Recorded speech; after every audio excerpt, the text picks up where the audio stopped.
आज भारत के बहुत सारे मुसलमान इस मुद्दे पर मुस्लिम देशों के साथ खड़े नजर आ रहे हैं और इसके साथ ही ये भी कहा जा रहा है कि भारत में मुसलमानों को उनके अधिकारों और हक से वंचित किया जा रहा है, इसलिए भारत के मुसलमान निराश हैं।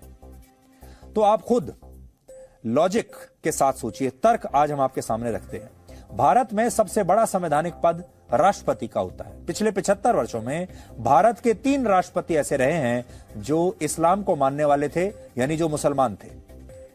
Zakir Hussain, Fakhruddin Ali Ahmad, doctor APJ Abdul Kalam.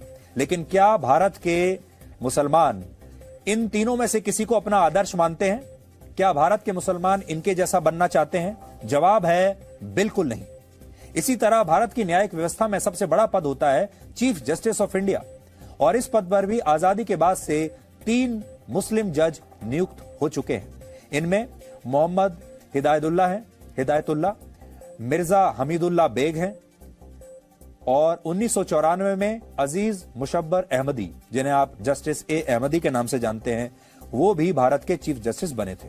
इसके अलावा भारतीय क्रिकेट टीम के 1 या 2 नहीं बल्कि 4 खिलाड़ी, मुस्लिम खिलाड़ी कप्तान बन चुके हैं। इनमें मोहम्मद अजहरुद्दीन के अलावा मंसूर अली खान पटौदी, उनके पिता इफ्तिकार अली खान पटौदी और गुलाम अहमद का नाम शामिल है। इसके अलावा जहीर खान, इरफान पठान और सबा करीम जैसे कई बड़े खिलाड़ी भारतीय टीम में खेल चुके हैं और आज भी आईपीएल में बहुत सारे ऐसे क्रिकेटर्स हैं जो इस्लाम धर्म को मानते हैं।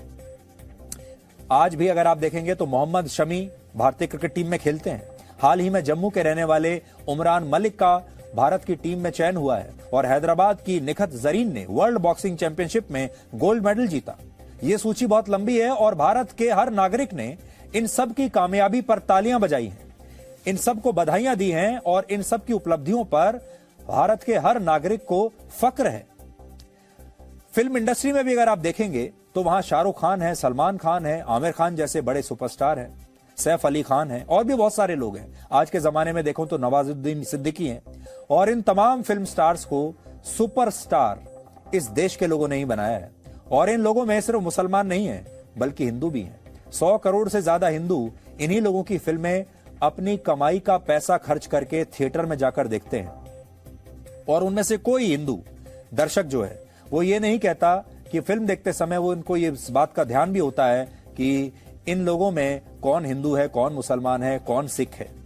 वो दिल खोलकर इन्हें प्यार करते हैं। और देखिए आज स्थिति है कि इन बड़े बड़े फिल्म स्टार्स के घरों के बाहर आप देखिए कितनी भीड़ होती है। देखिए, आप खुद देखिए, बड़ी स्क्रीन पर आप देख पाएंगे। ये शाहरुख खान का घर है मन्नत और ये इसी साल ईद की तस्वीरें हैं और ईद पर हमारे ही देश के इतने सारे लोग, देखिए कितनी भीड़ है। और फिर भी लोग कहते हैं कि भारत में मुसलमान खतरे में है। क्या आपको ये मुसलमान शाहरुख खान खतरे में नजर आ रहे हैं?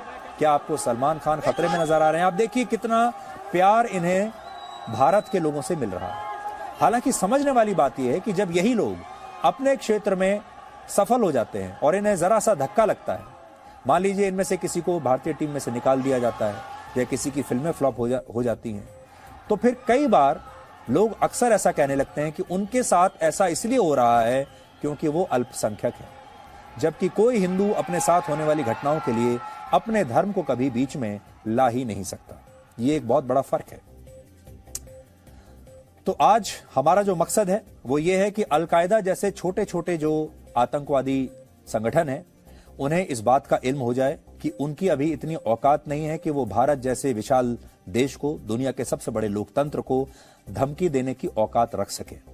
इसलिए, और ये एक अग्नि परीक्षा है भारत के 20 करोड़ मुसलमानों की और साथ ही दुनिया के तमाम मुस्लिम देशों की, कि क्या अब वो अलकायदा की भी उसी तरह से आलोचना करेंगे? क्या अब वो अलकायदा से भी वही सवाल पूछेंगे जो कि आज वो भारत से पूछ रहे हैं? क्योंकि अलकायदा खुलेआम खून बहाने की बात कर रहा है, हमला करने की बात कर रहा है, हिंदुओं की हत्याएं करने की बात कर रहा है और गजवाए हिंद की बात कर रहा है। कोई भी देश भारत जैसा गजवाए हिंद पर आपत्ति जता सकता है। आप सोचिए, अगर यही बात किसी मुस्लिम देश के लिए किसी ने कह दी होती तो वो देश खड़ा हो जाता और सामने आके कहता कि आप हमारे देश के बारे में इस तरह की बात नहीं कर सकते। इसलिए हम चाहेंगे कि भारत को भी ये जो गजवाए हिंद की बात जो करते हैं आतंकवादी, इसे बहुत गंभीरता से लेना चाहिए, इस पर आपत्ति दर्ज करानी चाहिए दुनिया के हर मंच पर।